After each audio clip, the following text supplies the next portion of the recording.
Bonjour à tous et bonjour à ceux du Zoom.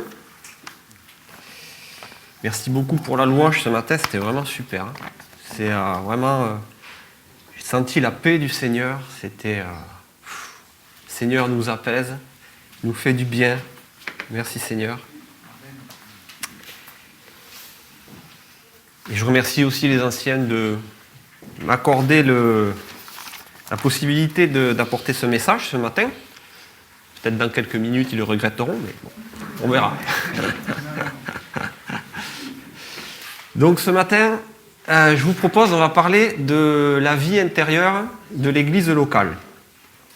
En d'autres termes, qu'est-ce que Dieu attend de nous dans son Église? Donc, la société actuelle est basée sur l'individualisme et fait penser que l'on n'a pas besoin des autres.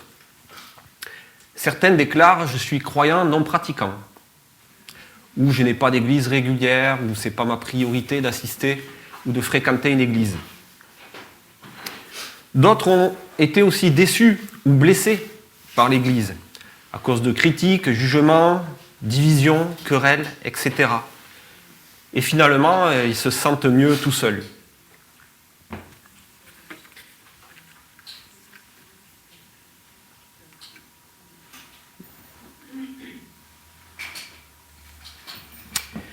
Et pourtant, la Bible est claire à ce sujet. Dieu nous appelle à vivre avec lui dans le cadre de la vie de l'Église. Et c'est ce que nous allons voir dans ce message.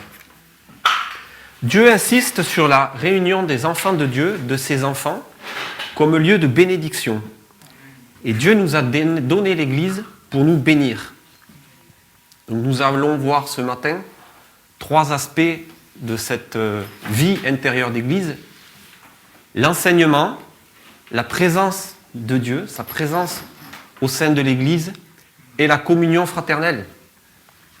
Il y en a aussi d'autres, il y a la louange, il y a les dons, il y a les ministères, il y a l'évangélisation, etc. Mais je n'aurai pas le temps de tout traiter ce matin. Donc je vous propose de regarder ces 3 aspects, l'enseignement, la présence de Dieu et la communion fraternelle.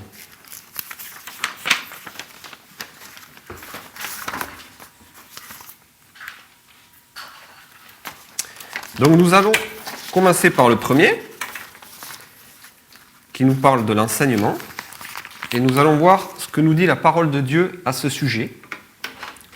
Donc dans Éphésiens chapitre 4, au versets 13 et 14, il nous est dit « De cette façon, nous parviendrons tous ensemble à l'unité de la foi dans la connaissance du Fils de Dieu. Nous deviendrons des adultes dont le développement atteindra à la stature parfaite du Christ. Alors nous ne serons plus des enfants emportés par les vagues ou de tourbillons de toutes sortes de doctrines, trompés par des hommes recourant à la ruse pour entraîner les autres dans l'erreur. » Amen. Donc l'apôtre Paul voyait ici des chrétiens qui restaient comme des bébés spirituels, influencés par différents courants et doctrines, parce que n'ayant pas reçu un enseignement d'adulte donné par l'Église, une nourriture solide. Paul s'adressait ici à l'église locale d'Éphèse. Nous voyons dans ce passage, j'ai souligné 3 termes qui m'ont sauté aux yeux, c'est tous ensemble, connaissance et adulte. Qu'est-ce que nous pouvons en conclure? Nous voyons dans ce passage que l'enseignement dans l'église est primordial afin de grandir. Ceux qui reçoivent régulièrement l'enseignement donné dans une église progressent et deviennent adultes.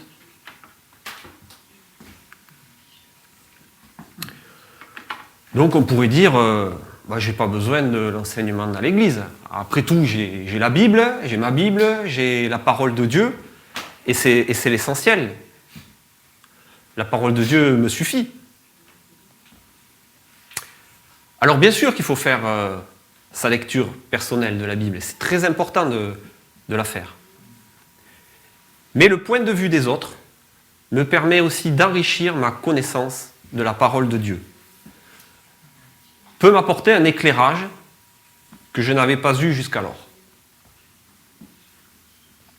Par exemple, ça a dû vous arriver de lire un passage des dizaines de fois et vous le connaissez par cœur. Puis un jour, ce même passage expliqué par un prédicateur ou par un autre frère dans l'église, eh bien, vous saisissez une nouvelle facette de ce message qui permet d'enrichir votre connaissance de la parole de Dieu, de vous apporter un éclairage nouveau que vous n'avez pas eu jusqu'alors. Et Dieu se sert aussi d'autres personnes, parfois plus matures que moi, pour me faire grandir dans ma connaissance, grâce à l'enseignement que l'on peut trouver dans l'Église. Par exemple, il y a aussi ce passage, on a étudié récemment le livre des Actes, vous vous rappelez dans Acte 8, où il y a Philippe qui est envoyé auprès du fonctionnaire éthiopien. Et le fonctionnaire éthiopien est en train de lire la parole de Dieu, le livre d'Ésaïe sur son char. Et Philippe lui dit « Comprends-tu ce que tu lis ?» Et le fonctionnaire éthiopien répond « Comment le pourrais-je si je n'ai personne pour me l'expliquer ?»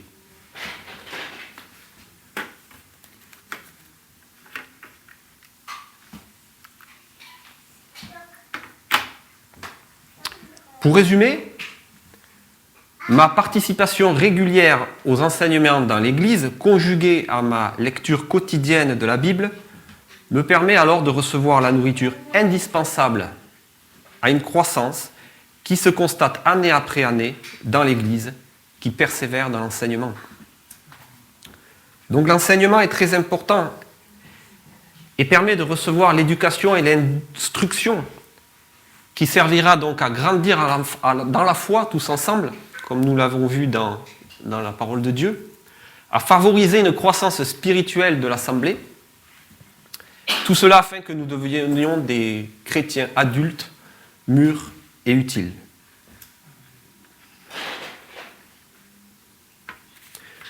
Donc persévérons dans l'enseignement, prions pour tous ceux qui amènent l'enseignement dans l'Église, que ce soit les moniteurs de l'école du dimanche, que ce soit les anciens, que ce soit les prédicateurs, le pasteur.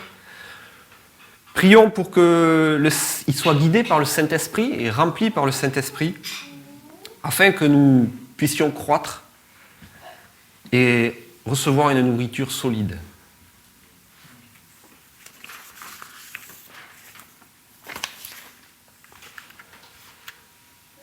Donc maintenant, nous allons passer au deuxième aspect de la vie intérieure de l'Église, la présence de Dieu. Alors voyons que nous dit la parole dans Éphésiens chapitre 1 au verset 23. L'Église est le corps du Christ. C'est en elle que le Christ est pleinement présent, lui qui remplit tout l'univers. Amen. Et Colossiens 1 nous dit, il est la tête du corps qui est l'Église. Il y a donc là une réalité et un principe spirituel. La présence de Dieu est plus sensible là où on est plusieurs à se réunir. Jésus est la tête du corps et il est pleinement présent en l'Église. Bien sûr, le Seigneur est avec nous de façon personnelle à chaque instant, tout au long de notre journée, au travail, en voiture, quand on fait les courses. Il est avec nous à chaque seconde de notre vie par son Saint-Esprit. Mais sa présence est d'autant plus sensible lorsque ses enfants sont réunis. Et nous le voyons, c'est biblique.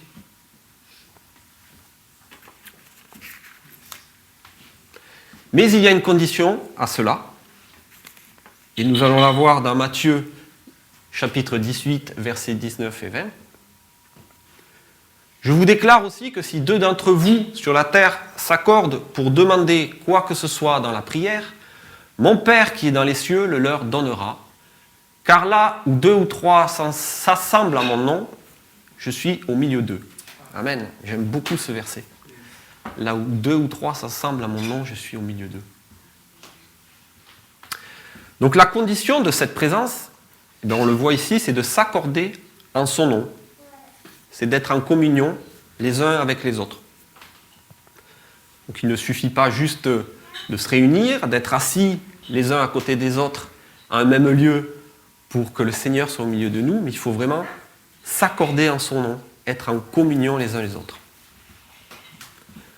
Cela veut donc dire aussi que si dans l'Église il y a des querelles, des divisions, de la frustration, de l'amertume, des jalousies, etc., il ne faut donc pas s'attendre à voir la présence de Dieu.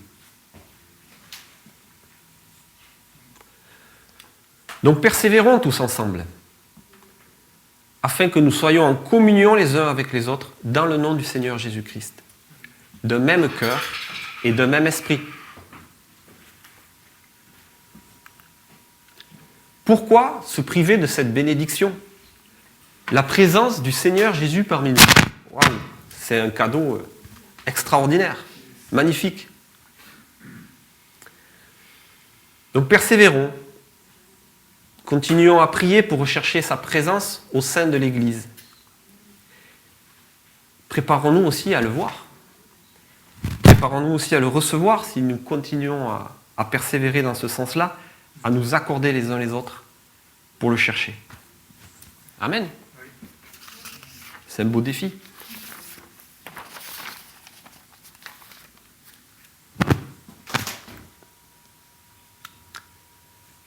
Enfin, nous allons voir le troisième aspect de la vie intérieure que l'on peut vivre au sein de l'Église locale, c'est la communion fraternelle.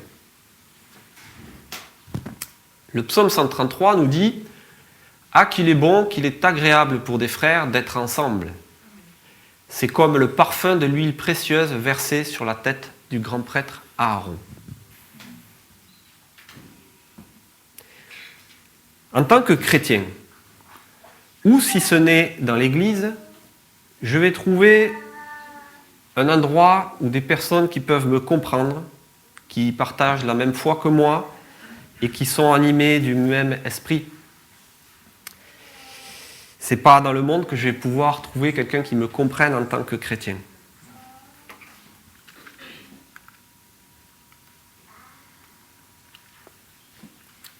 Dieu ne veut pas que nous soyons seuls.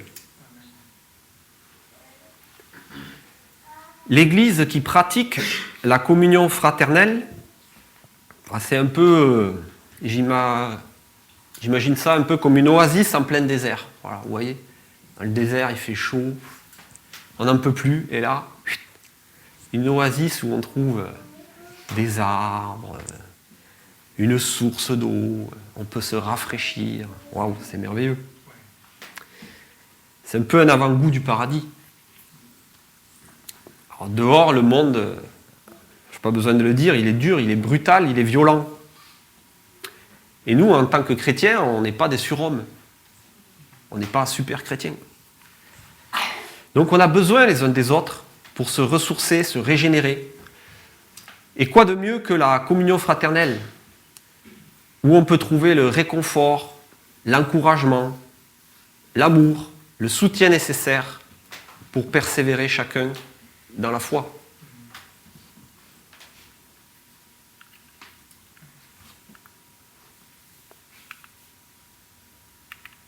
J'ai appuyé sur le mauvais bouton.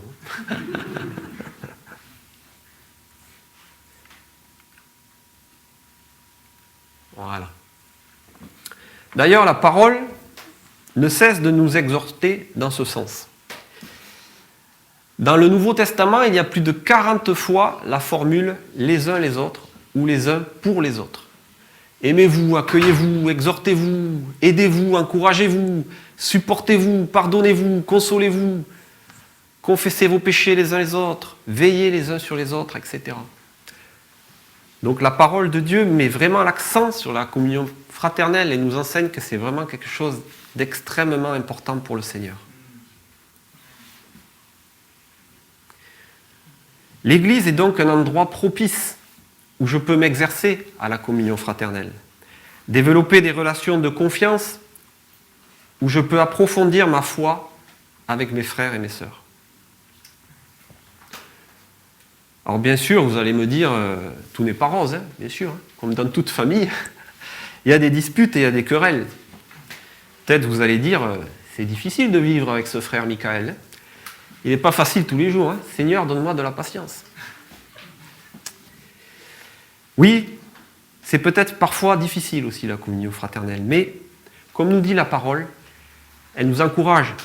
Efforçons-nous de vivre l'unité de l'esprit dans la communion fraternelle pour recevoir les bénédictions de Dieu. Hébreux chapitre 10 au verset 25 nous dit « Encourageons-nous les uns les autres, et cela d'autant plus que vous voyez approcher le jour du Seigneur. »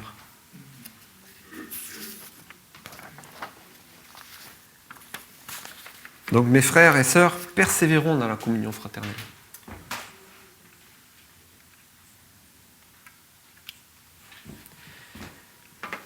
Voilà, nous arrivons donc à la conclusion de ce message, où nous avons vu 3 aspects de la vie intérieure de l'Église, de ce que Dieu veut que nous vivions et que nous expérimentions dans notre assemblée locale, donc EPI. Et s'il y a quelque chose que j'aimerais qu'on retienne de ce message, c'est persévérons dans cette vie intérieure. Dans l'enseignement donné par l'Église, dans la recherche de la présence de Dieu au milieu de nous, lorsque nous sommes en communion les uns les autres, et dans la communion fraternelle. Dieu nous aime. Amen. Et il ne nous a pas donné l'Église pour nous punir. Il nous a donné l'Église pour nous bénir. Il ne veut pas que nous restions seuls, nous l'avons vu. Et il n'a pas créé l'Église pour nous imposer de nouvelles règles, comme dans l'Ancien Testament avec la loi de Moïse. Mais au contraire, dans la parole de Dieu, nous voyons que dans la Nouvelle Alliance, Jésus-Christ est placé au centre de l'Église comme bénédiction de Dieu. Jésus-Christ est la tête du corps que nous formons en tant qu'Église. C'est ce que nous avons vu. Et Dieu insiste sur la réunion de ses enfants comme lieu de bénédiction. Quel sera alors le résultat d'une vie intérieure d'Église pleinement développée? Peut-être c'est un peu petit à lire, mais je vais vous le lire. Donc l'Église s'en trouvera premièrement sanctifiée. Elle ne se conformera ni au monde, ni au siècle présent. L'Église sera aussi lumière de Christ dans le monde, à l'extérieur, par son action évangélique. L'Église sera témoin de Jésus-Christ au milieu de ceux qui nous entourent. Et enfin, l'Église sera prête pour la venue de Jésus-Christ. Amen. La parole nous compare l'Église à l'épouse de Jésus-Christ. C'est merveilleux quand on y pense. Et donc nous devons nous préparer, nous devons persévérer dans ce sens-là.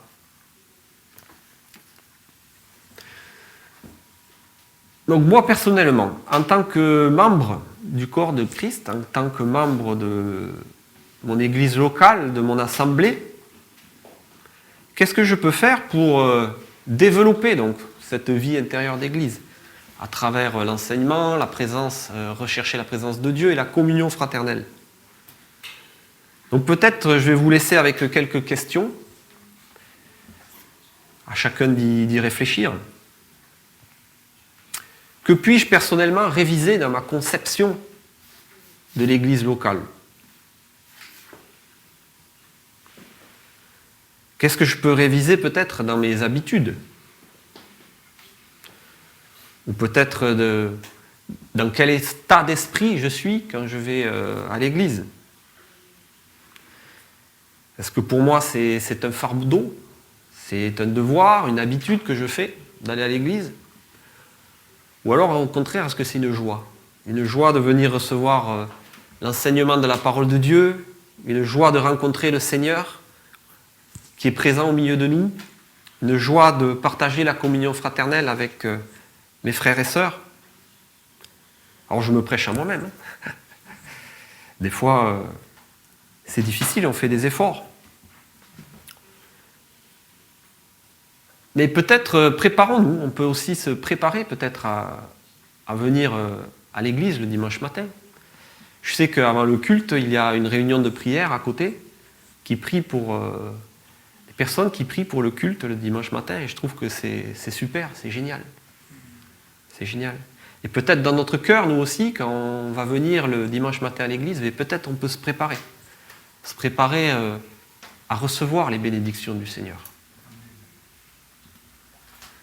Voilà quelques questions qui peuvent nous faire réfléchir.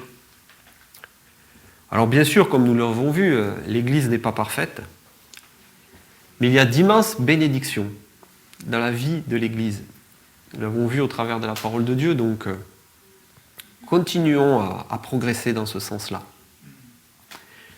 Je conclurai avec ce verset de la parole de Dieu dans Hébreux chapitre 6, verset 3, où il est dit « Progressons, c'est là ce que nous allons faire si Dieu le permet. » Amen. Progressons, c'est là ce que nous allons faire si Dieu le permet. Donc je vous propose de prier.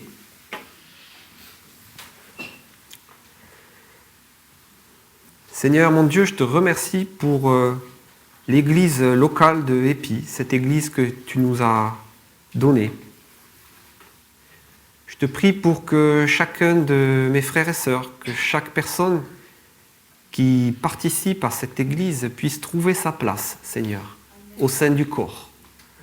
Que chaque membre du corps trouve sa place dans le corps, Seigneur, dont tu es la tête. Seigneur, je te prie que nous mettions en pratique ta parole, que nous ne nous contentions pas seulement de l'écouter. Aide-nous, Seigneur, à rechercher ta présence, à nous accorder les uns les autres, Seigneur, pour être en communion les uns les autres. Et aide-nous aussi à persévérer dans la communion fraternelle, Seigneur Jésus. Nous avons besoin de toi parce que de nous-mêmes, nous ne pouvons rien faire. Tu connais nos cœurs qui sont mauvais, Seigneur Jésus. Et Seigneur, c'est toi l'amour vient de toi, Seigneur Jésus. Seigneur, je te prie pour ceux qui peut-être ce matin sont découragés, Seigneur Jésus. Je te prie vraiment d'encourager chacun des membres du corps, Seigneur Jésus, de renouveler, Seigneur, vraiment cette espérance que nous avons en toi, Seigneur. Tu es un Dieu bon qui veut nous bénir, qui veut nous consoler, qui veut nous ressourcer, Seigneur Jésus. Et Seigneur, cette église, c'est ton église, Seigneur. Et je sais que tu amèneras à la perfection l'œuvre que tu as commencée dans cette église, Seigneur. À toi soit toute la gloire, Seigneur Jésus. Amen. Merci.